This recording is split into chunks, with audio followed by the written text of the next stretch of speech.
বিসমিল্লাহির রহমানির রহিম। ছোট বড় তরুণ সংঘ ক্লাব কর্তৃক আয়োজিত আজকের একদিন ব্যাপী ফুটবল টুর্নামেন্টের সম্মানিত সভাপতি,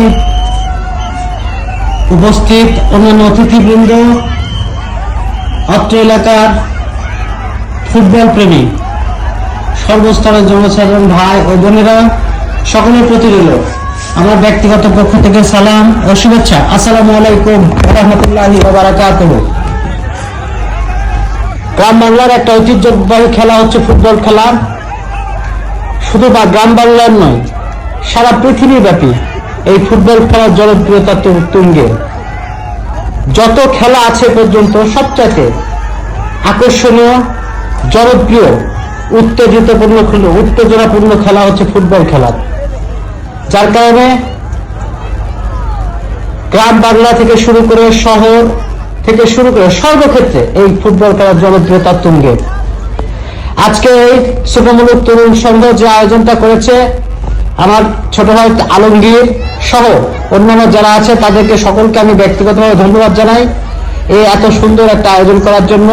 কারণ এই খেলার মাধ্যমে নিজেদেরকে একটি অন্যরকম মনস্তান্ত্রিক ভাবে নিজেদের মন মানসিকতা পরিবর্তন হয়, মন মানসিকতা ফ্রেশ হয়। এবং আপনারা জানেন বর্তমান যুব সমাজ নেশা এবং মাদকাসক্তে আসক্ত। এই যুব সমাজকে এই ধ্বংসের হাত থেকে ফিরিয়ে নিয়ে আসার জন্য এইরকম খেলাধুলা প্রতিযোগিতা আয়োজন করা অত্যন্ত গুরুত্বপূর্ণ। এক্ষেত্রে তারা তাদের যে খারাপ কাজ থেকে নিজেদেরকে বিরত রেখে সমাজে ভালো কাজে নিজেদেরকে সম্পৃক্ত করার একটা সুযোগ থাকে এবং সুযোগ তৈরি হয়। যার কারণে এই যুব সমাজ যে দিন দিন খারাপ কাজ, মাদকাসক্ত থেকে শুরু করে নেশা, অন্যান্য জুয়া থেকে শুরু করে নিজেদেরকে সরিয়ে নিয়ে এসে এইরকম একটা আয়োজন করছে। সব জায়গায় কম বেশি হচ্ছে, মান্দাতে আমি সব জায়গায় কম বেশি দেখছি এরকম ফুটবল টুর্নামেন্ট আয়োজন করছে, যেটা আমাদের জন্য একটা গুড সাইন যে বাংলাদেশের অর্থাৎ গ্রাম বাংলার যুব সমাজ একটা ভালো কাজের জন্য নিজেদেরকে সম্পৃক্ততা করছে। কিন্তু শুধু ভালো কাজে, এই খেলাধুলার কাজে নিজেদেরকে সম্পৃক্ততা করলে হবে না। কারণ এই যুব সমাজকে নিয়ে দেশের একটা ভবিষ্যৎ যুব সমাজ এবং দেশ ও সমাজকে এই যুব সমাজের দেওয়ার অনেক কিছু আছে। আপনারা জানেন খুব আগামী জাতীয় সংসদ নির্বাচন 2026 ফেব্রুয়ারিতে জাতীয় সংসদ নির্বাচন অনুষ্ঠিত হবে। আজ এই সামনের নির্বাচন বাংলাদেশের জন্য অত্যন্ত গুরুত্বপূর্ণ নির্বাচন। সামনে নির্বাচন গণতন্ত্রকে আবার ফিরিয়ে আনার জন্য একটি অন্যতম গুরুত্বপূর্ণ নির্বাচন। কারণ আপনাদের বিগত 17 বছর বাংলাদেশের মানুষ গণতন্ত্রহীনতায় ছিল, বাংলাদেশের মানুষ ভোটের অধিকার থেকে বঞ্চিত হয়েছিল, বাংলাদেশের মানুষ একটা ফ্যাসিস্ট সরকারের অধীনে জিম্মে ছিল।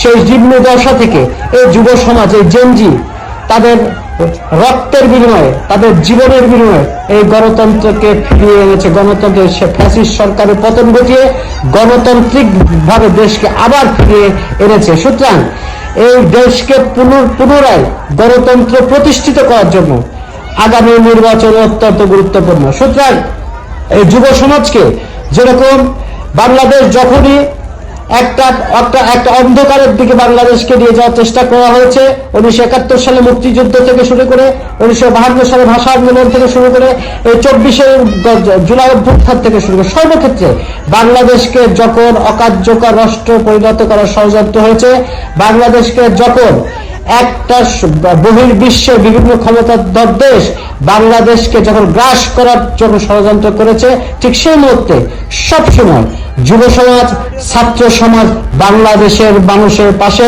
বাংলাদেশকে রক্ষা করার জন্য নিজেদের সবকিছু উৎসর্গ করেছে।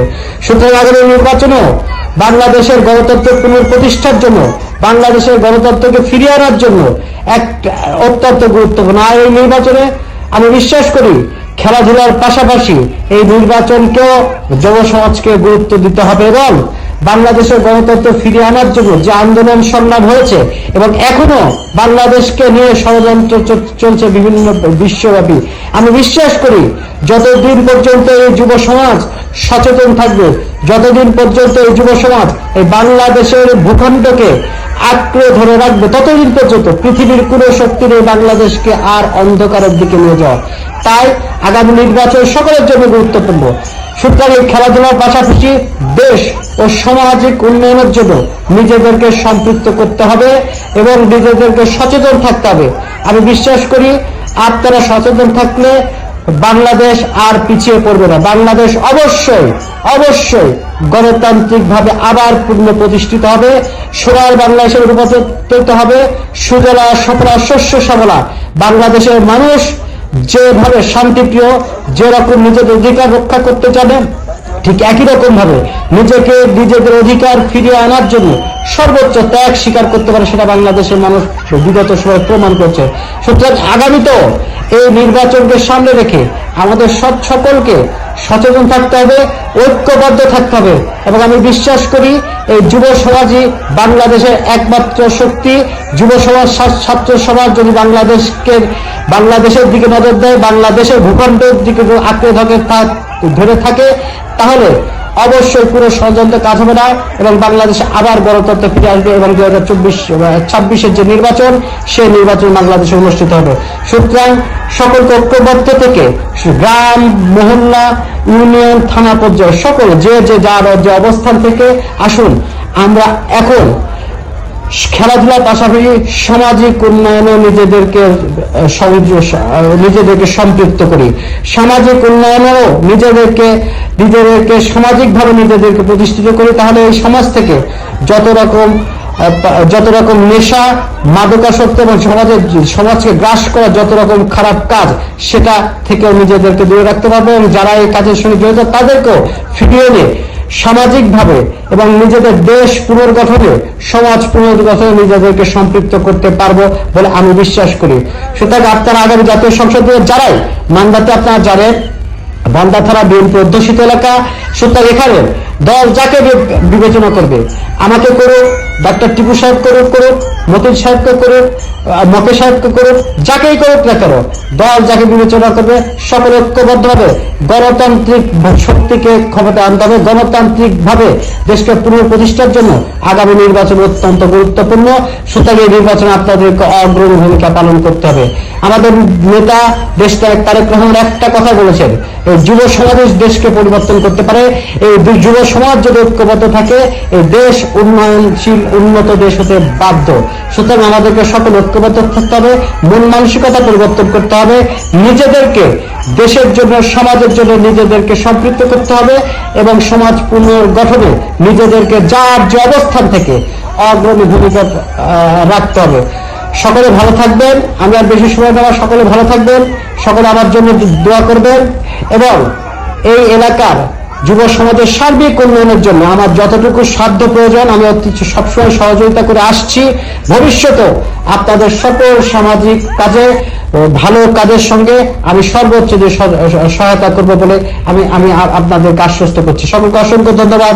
আসসালামু আলাইকুম ওয়া রাহমাতুল্লাহি ওয়া বারাকাতুহু।